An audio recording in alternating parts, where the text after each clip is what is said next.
I used to be one of those people, like, I got nothing to hide, I'm just a student, but I was very wrong. They're targeting everyone. As long as you're going out of your house, you're being surveilled. In Xinjiang, in northwestern China, 13 million Turkic Muslims are already enduring extraordinary suppression at the hands of the Chinese government. Authorities there are building a surveillance state to be able to track their every move.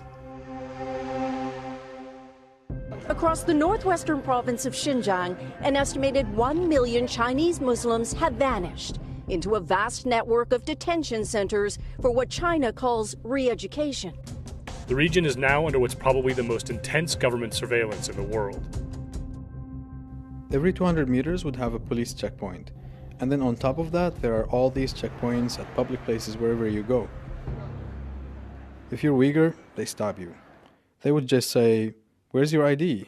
I want to check your ID." They would punch in the ID number and then they would see everything about you. One tool at the heart of Xinjiang's surveillance system is the IJOP, or the Integrated Joint Operations Platform. The IJOP has an app that's used by police and government officials to track extraordinary amounts of personal information about individuals, ranging from their religious habits to their blood type. Human Rights Watch got a hold of a copy of the app and used a technique called reverse engineering to look at the source code, basically the design of the app. This is what it looks like when an officer pulls up an individual's profile. They enter the person's name, ID number, ethnicity, and then the officer takes a photo of the person's ID card to see if that matches the person's face. As you scroll, you see more information is being collected from the person, including their address, how tall they are, their blood type, their educational level, their occupation, their political affiliation, information about their car, license plate, driver's name, driver's ID card number. On its surface, most of this information looks like standard fare for police, but as we dig deeper into the app, we can see that ordinary, routine legal behavior is being treated by authorities as suspect.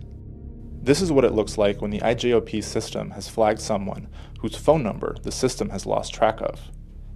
The IJOP system sends an alert to government officials to go and investigate the reason why that phone number has gone missing, and note if this person is suspicious and requires further investigation. Or here's another example. This is a report that the IJOP system sends to government officials about someone who used an unusual amount of electricity.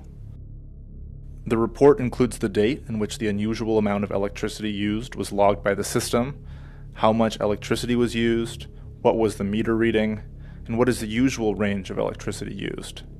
Then the government official is required to go and investigate this person. If you use WhatsApp or Viber or Telegram, that might be considered suspicious.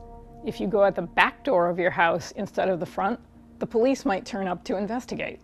The list goes on. The information from the app feeds into a central system and combines with information from other surveillance systems, including CCTV cameras that rely on facial recognition software, and even Wi-Fi sniffers that are used as people walk through checkpoints to pull information off their phones.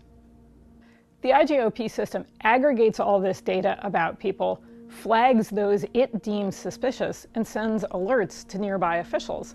These dubious criteria are being used to identify large numbers of people, many of whom are then arbitrarily locked up. In total, I spent about a month in different jails. I wasn't officially accused of anything or charged with anything. The official paperwork said something like, I was arrested under the suspicion of disrupting the societal order. Then after that, I was basically under house arrest, because they marked my ID card. It's time for the Chinese government to stop persecuting perfectly legal behavior. It's time for the Chinese government to end its repression of Turkic Muslims in Xinjiang, and it's time for it to dismantle this surveillance state.